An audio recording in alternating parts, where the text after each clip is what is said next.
All right, today I'm going to be removing the front right-hand drive shaft off of the Polaris Ranger 700. It's going to be the same on the 800s as well. We've got the front tire removed now. To remove the front knuckles, you do not have to pull that bumper. We have that bumper pulled off to remove that front differential, and check my other videos to see how we did that. So to remove this drive axle out of here, you don't actually have to pull brake lines, but you do have to pull this brake caliper off. So we're gonna get in there, and I believe it's a 13 millimeter to pull this. It is a 15. So two 15 millimeter bolts. And that caliper is ready to come off of there. And sometimes you gotta pry it off of there if there's a little bit of pressure on there. And then you obviously want to check brake pads and replace those if needed. To replace the brake pads, all you got to do is, I like to pull the cap off of the master cylinder here. I like to push those pistons back in there, and then you're able just to slip those pads right off these two pins here.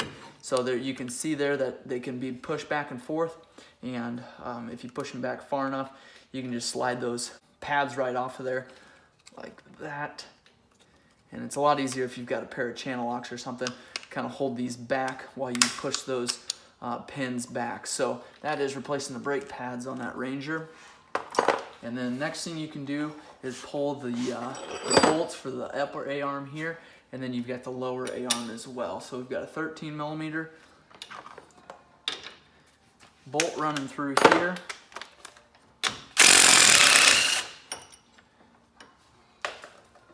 And that bolt runs all the way through there. So we'll push that out.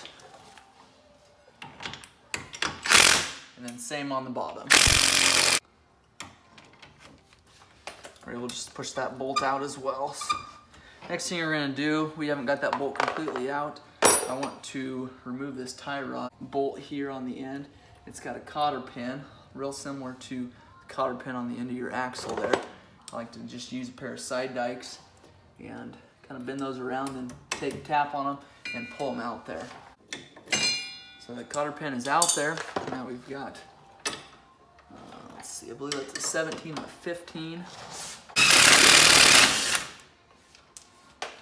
And we've got a nut, then your washer will drop off, then you're able just to lift your tie rod out of there, this bolt I guess out of there, and your tie rod will just lift off. I'm gonna put the washer and the nut back on there so we can keep track of those.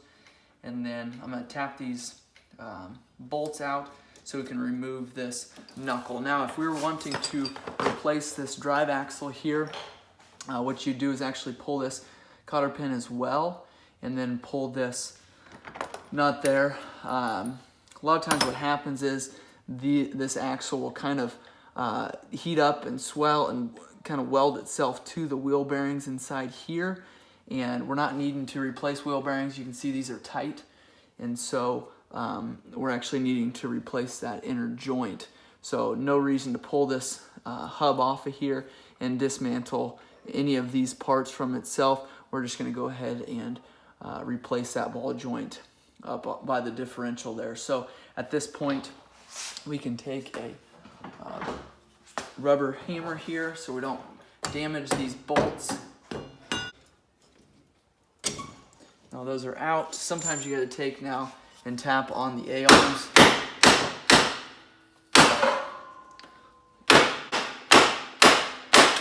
There we go, off of there. So, and the joint there is already out of the differential, and we've got our shaft out, and you can see those splines, that joint needs replaced because those splines are bad. So that's removing the front drive shaft on a Polaris Ranger.